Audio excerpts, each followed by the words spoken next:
So today's thought is जिनने भी fees नहीं भरी है वो अपनी फीस भरे। हाँ, हमारे स्कूल में जिन भी बच्चों की फीस नहीं भरी होती थी उनकी सामूहिक बेइज्जती होती थी। और उससे भी ज्यादा दर्द की बात यह है कि वो जो बच्चा थॉट पढ़ रहा है उसने भी फीस नहीं भरी है। स्कूल वालों ने इंटेंशनली उसको वो थॉट दिया था ताकि उसकी अंतरात्मा भी बेइज्जत फील करे। उस दिन हम सब बच्चों को असेंबली में 2 घंटे तक खड़ा रखा था क्योंकि हमारी प्रिंसिपल मैडम ने दिन रात मेहनत करके कोई सा तो नारी शक्ति का अवार्ड खरीद लिया था। लास्ट 2 पेटी बोल रहे हैं लोग। बाप रे, 2 किसको बोलते हैं आपको पता भी है? 2 में तो नहीं। हाँ। लेकिन मैडम आप मानोगी नहीं, आपके पहले जितने लोग आए उनको मैंने 4 पेटी से कम में दिया नहीं किसी को। चलो उठा लो इसको। अरे उसको नहीं, लाश को। ठीक है। मैम आपको दिख रहा है ना सामने का राम नाम।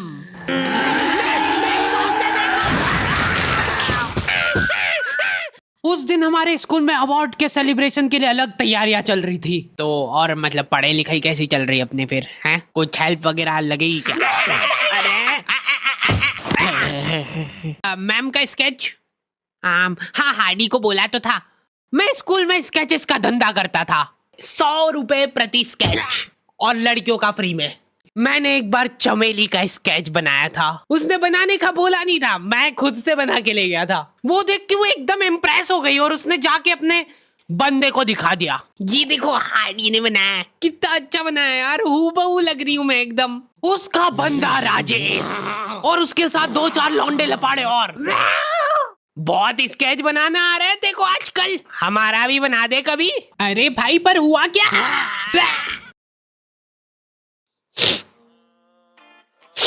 मैं रोते हुए एक ही चीज सोच रहा था कि ऐसा क्या गलत कर दिया यार मैंने। सिर्फ आई लव यू चमेली तो लिखा था मैंने।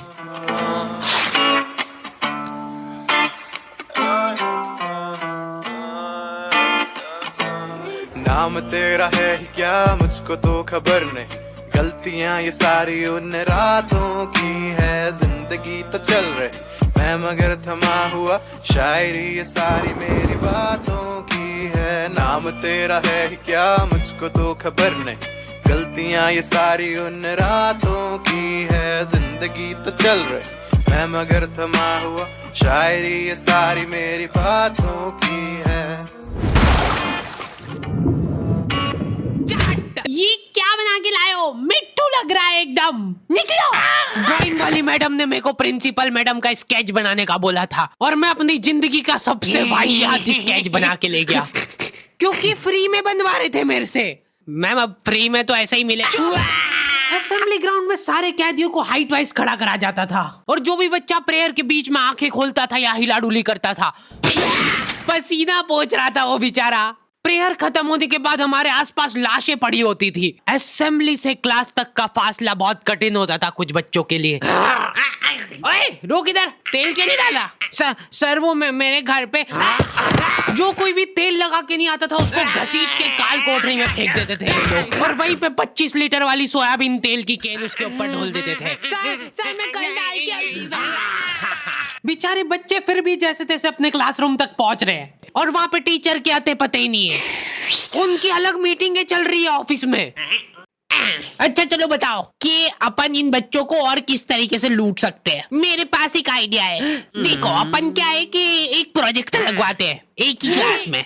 कैदियों को क्लास में कोई संभालने वाला नहीं होता है तो ये अपने जंगली पने पे उतर ही आते हैं। मैं कह रहा हूँ लोहे की स्केल से बेंचे रगड़ रहे हैं, मिस्त्री फेल हो जाए इनके सामने, ऐसा फिनिशिंग वाला काम करते थे। लेकिन इनके जंगली पने यहीं पे खत्म नहीं हो रहे। 2 लौंडे उठे और उन्होंने उनकी बेंच उठा के खिड़की से बाहर फेंक दी। अब उनको देख के बाकी बच्चे भी क्लास का सारा सामान उठा के खिड़की से बाहर फेंक रहे। और क्यों कर रहे हैं ये सब वो इनको खुद को नहीं पता है। मैम शायद बाहर छोड़ो, इधर ध्यान दो ना आप। तो अपन ये जो प्रोजेक्टर लगवाएंगे इसको अपन नाम देंगे स्मार्ट क्लास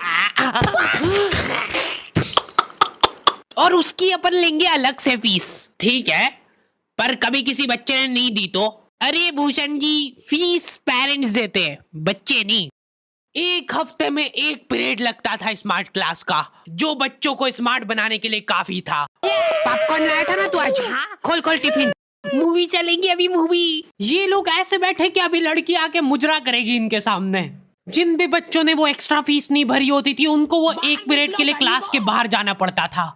ये सब हरकतों में ही 10-15 मिनट निकल जाते थे। उसके बाद टीचर आके जैसे ही प्रोजेक्टर चालू कर रही है उसकी आधी स्क्रीन जने का सीलिंग पे ही चढ़ रही है। तो अब उस स्क्रीन को फिक्स करने के लिए एक एक्सपर्ट आदमी को बुलाया जाता है। हाँ सही सोच रहे हो। भूसाड़ा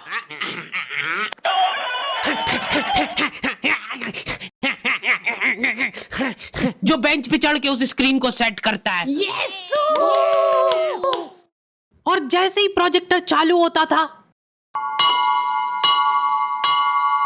पीरियड ही ओवर हो जाता था। और जो गरीब बच्चे बाहर खड़े थे उनमें से गलती से एक ने क्लासरूम में झांक लिया। क्या देखा तूने? है क्या देखा?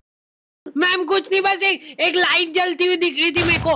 10 रुपए लगेंगे तूने जो 1 सेकंड देखा है उसके। ये सुविधा के कारण हमारे स्कूल के बच्चे इतना स्मार्ट बन गए थे ना। एक बार एक बच्चे को गुस्सा आया तो वो प्रोजेक्टर की डिस्प्ले केबल उखाड़ के ले गया घर।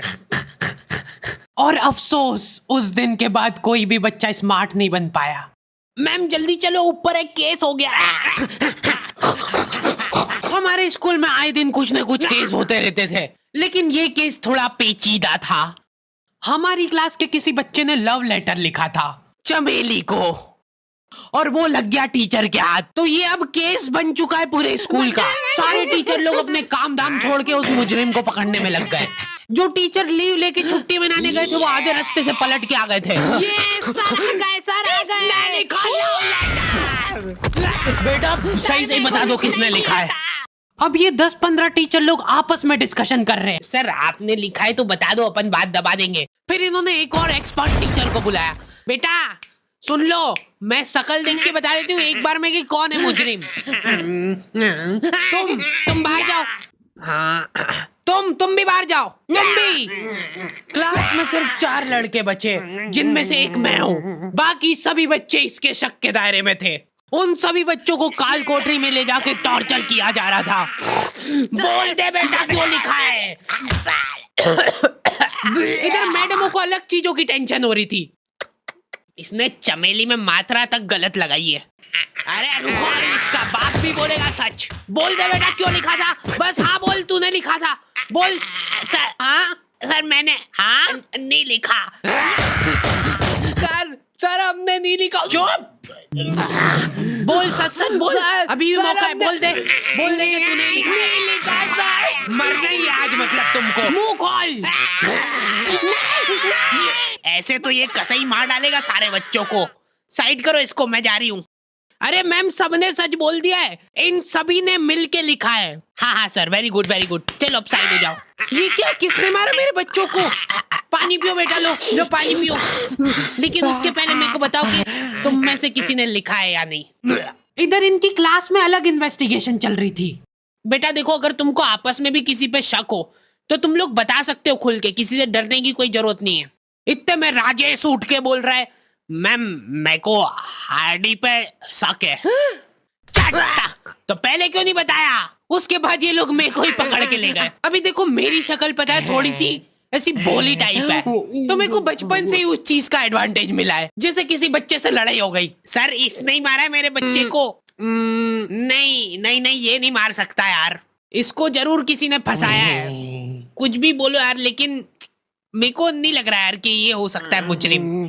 बेटा सच बताओ, तुमको किसने फंसाया है?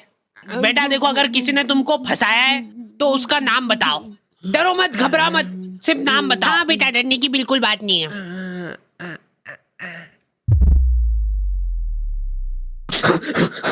राजेश कौन है?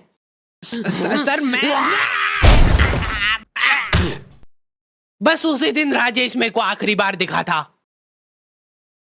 लेकिन वो लव लेटर किसने लिखा था वो आज तक रहस्य ही है। तू लगे सामने खड़ी है तू, लगता जैसे अपने आप से लगी, खुली किताब जैसे मेरी प्यारी चमेली।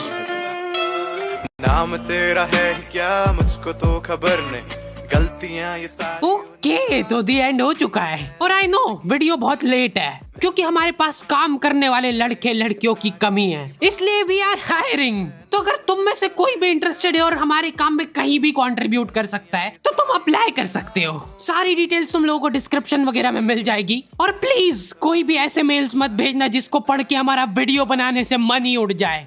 मिलते हैं नेक्स्ट वीडियो में। नाम के तेरे मुझको तो खबर नहीं, मैं देखता ही जा रहा हूँ।